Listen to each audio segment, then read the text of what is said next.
Hello everyone, I welcome you all to my new video. This is Neha Thakur और मैं आप सभी से आज जिस टॉपिक पे बात करने आई हूँ वो है हमारा मेंटल हेल्थ और कैसे हमें बाउंस बैक करना है सिंस इतनी सारी चीज़ें डिस्टर्ब हो चुकी हैं। और अभी एग्ज़ाम आपका नेट का कैंसिल हो गया है, उसके साथ और भी जितने भी एग्ज़ाम हैं किसी में सब में अनसर्टेनिटी बनी हुई है, कुछ भी फिक्स नहीं है। तो मैं उसी से रिलेटेड आपसे बात करूंगी कि आपको कैसे अपनी चीज़ों को दोबारा स्टार्ट करना है और कैसे आपको एक मेंटल लेवल पे खुद को हैंडल करना है, संभालना है। क्योंकि जब अब तक आप मेंटली अपने आप को नहीं संभालेंगे तब तक आपके लिए बहुत मुश्किल होगा चीज़ों को हैंडल करना। तो बात करते हैं। अब देखिए, आपने एग्ज़ाम दे दिया, आपका एग्ज़ाम हो सकता है बहुत अच्छा भी हुआ हो, बट वो एग्ज़ाम कैंसिल हो गया। अब वो एग्ज़ाम दोबारा कब होगा, मे बी 1 मंथ 2 मंथ में मतलब हो जाएगा। लेकिन अब आपको अपने आप को ये समझाना पड़ेगा कि ये चीज़ें आपके कंट्रोल से बाहर हैं। आपके कंट्रोल में इन चीज़ों में से कुछ भी नहीं आता कि एग्ज़ाम कब होगा या एग्ज़ाम क्यों कैंसिल हुआ या इसके क्या रीज़न्स थे। रीज़न जो भी हो, पेपर लीक हुआ या स्कैम हुआ, जो भी हुआ, आप उन सब में पढ़ के अपनी चीज़ों को ख़राब नहीं कर सकते। या आप ऐसे नहीं सोच सकते कि हाँ जो हो मतलब पेपर हो गया, मैंने दे दिया, अब मैं नहीं दूंगा दोबारा। नहीं, ऐसा नहीं करना है। हमें अपनी जो मेहनत है उसको वेस्ट नहीं होने देना है किसी भी कीमत पे। हमने जितनी मेहनत करी है, पहले कितनी पढ़ाई करी है, उस सबको हमें एक बार फिर से दोबारा से इकट्ठा करके दोबारा एग्ज़ाम देना होगा। क्योंकि देखिए, अल्टीमेटली यही ट्रूथ है कि चीज़ें आपके कंट्रोल में नहीं है, हम कुछ भी नहीं कर सकते। We are just students. हमारा बस यही है कि जो चीज़ हमें सामने से मिल रही है हम उसमें अच्छा परफॉर्म करें। तो हमारे हाथ में ये है कि जब भी हमें एग्ज़ाम की डेट मिलेगी या अभी हम 1-2 दिन का रेस्ट लेने के बाद उसके बाद हम अपनी चीज़ों को फिर से शुरू करें। क्योंकि हमें रियलिटी को एक्सेप्ट करना पड़ेगा। Acceptance is the biggest thing. मतलब आप जब तक चीज़ों को एक्सेप्ट नहीं करना सीखेंगे तब तक कुछ नहीं होगा। आपकी सिचुएशन बेकार है, आप बहुत बुरी कंडीशन में आपने पढ़ाई करी, बहुत मुश्किलों के साथ आपने पढ़ाई करी, आपने एक्सेप्ट किया ना, आपने तब भी एक्सेप्ट किया कि हाँ ये मेरी कंडीशन है, ये मेरे साथ प्रॉब्लम्स है, मुझे इसके साथ ही अपनी पढ़ाई करनी है, जो करना है मुझे इसके साथ करना है।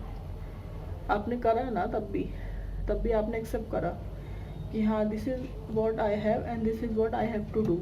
ये मेरे पास है और यहाँ मुझे पहुँचना है। अब इसी कंडीशन में मुझे यहाँ से यहाँ तक पहुँचना है, तो अब मुझे खुद करना पड़ेगा कि मुझे यहाँ से यहाँ तक मैं कैसे पहुँचूँगा, क्या करूँगा। तो उस सब के लिए मुझे क्या करना है, क्या नहीं करना है, वो मुझे खुद देखना पड़ेगा। तो जो आपने इतनी चीज़ें पार करके आप यहाँ तक पहुँच गए, आपने एग्ज़ाम भी दिया, आपने सब कुछ किया, तो अब आपका हिम्मत हारने का बिल्कुल कोई मतलब नहीं है। अब हिम्मत मत हारिए। अब आप जितनी भी आपने पढ़ाई करी है, अपनी पढ़ाई को बस ये सोच लीजिए कि हमें अपनी पढ़ाई को कामयाब बनाना है। तो आप अपनी पढ़ाई को दोबारा से रीस्टार्ट करिए and try to look out कि इस एग्ज़ाम के साथ और कौन से ऐसे एग्ज़ाम्स हैं जो आप दे सकते हैं, जहाँ पे आप अपने आप को प्रूव कर सकते हैं या परफॉर्म कर सकते हैं अच्छे से। एक लिस्ट बना लीजिए, एक तो एजुकेशन रिलेटेड एग्ज़ाम्स की और एक दूसरी चीज़ों की जो आपको करना पसंद है और जहाँ से आप अपने आप में कुछ इम्प्रूवमेंट या सेल्फ ग्रोथ कर सकते हैं। लाइक मेंटली आपको स्टेबल रहना बहुत ज़रूरी है, तो उसके लिए आप 2-3 चीज़ें ट्राई आउट कर सकते हैं। लाइक जर्नलिंग कर सकते हैं, आप योगा कर सकते हैं। Yoga I am not saying that कि एकदम आप प्रॉपर योगा टाइप, आप डीप ब्रीदिंग, ये सब चीज़ें ट्राई आउट कर सकते हैं। It helps a lot. तो आप इन 2 चीज़ों में से कुछ ट्राई आउट कर सकते हैं, या कोई फिजिकल एक्टिविटी जो आपको पसंद हो। और डांस वगैरह भी अगर किसी को पसंद है तो इट्स वेल एंड गुड, आप ट्राई करिए, ज़रूर करिए। क्योंकि अल्टीमेटली तो गोल यही है ना कि हमें करना है सब कुछ, तो हमें अच्छा फील होना चाहिए, या फिर हम जिस चीज़ में खुद को खुशी दे पाएँ और खुश रह के अपने काम कर पाएँ, वो सबसे ज़्यादा इम्पॉर्टेंट है। तो अभी अपने आप को स्टेबल करिए, उसके बाद में अपनी पढ़ाई शुरू करिए और साथ में और एग्ज़ाम्स को भी लुकअप करते रहिए कि कौन से ऐसे एग्ज़ाम्स हैं जो आप दे सकते हैं। क्योंकि अगर आप छोड़ के बैठ जाएंगे या आप इन्हीं सब चीज़ों में उलझे रहेंगे कि एग्ज़ाम कैंसिल हो गया, कैसे हो गया, कैसे नहीं, ज़्यादा आप इससे रिलेटेड आप ज़्यादा किसी से बात भी मत करिए। किसी को करनी है आप करने दीजिए उनको, क्योंकि वो यही करते रहेंगे।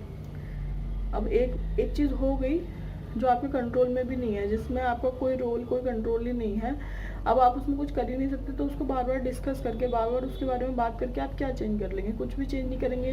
बेटर है कि आप अपनी चीज़ों पे मूव ऑन कर जाएं, आगे देखें आप आगे क्या कर सकते हैं, कहाँ पे आप इम्प्रूवमेंट कर सकते हैं, कौन से और ऐसे एग्जाम्स हैं जहाँ पे आप अपना एग्ज़ाम दे के आप अपने आप को प्रूव कर सकते हैं। तो आप ये सब करिए,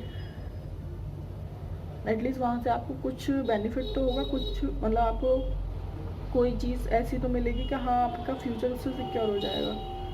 तो आई एम जस्ट सेइंग कि आप इन सब, अब जो हो गया वो हो गया, उसको छोड़ के आगे बढ़िए और try to look out new exams, new things. अपनी पढ़ाई फिर से शुरू करिए, एग्ज़ाम ज़रूर होगा। अगर आपका एग्ज़ाम अच्छा हुआ था तो बहुत अच्छी बात है, आप रिवीजन कर लीजिए। जिनका अच्छा नहीं हुआ था वो अपने इस वीक पॉइंट्स को दोबारा से उनको स्ट्रॉन्ग बनाएं, उन पर काम करें, प्रैक्टिस करें और फिर से बहुत अच्छे से एग्ज़ाम्स दें। और इस बार ऑल द बेस्ट, ज़रूर सारी चीज़ें अच्छी होंगी। और साथ में आप और एग्ज़ाम्स के लिए भी पढ़ते रहें, ना छोड़ें अपनी चीज़ों को, क्योंकि ये चीज़ें बहुत टाइम से चली आ रही हैं। ऐसा नहीं है कि ये हमारे साथ ही हमारा नेट एग्ज़ाम पहली बार कैंसिल हुआ तो इसलिए हमें पता लग रहा है कि ये ऐसा हो गया, लेकिन ये चीज़ें पहले से चली आ रही हैं, ये सब रहता है। तो होप नहीं हारनी है और लगे रहना है। तो यस, ऑल द बेस्ट। यही था मेरी तरफ से आपके लिए छोटा सा एक what ever you can say की मोटिवेटिंग टॉक और एनीथिंग। तो ऑल द बेस्ट और अपना ध्यान रखिए। ओके।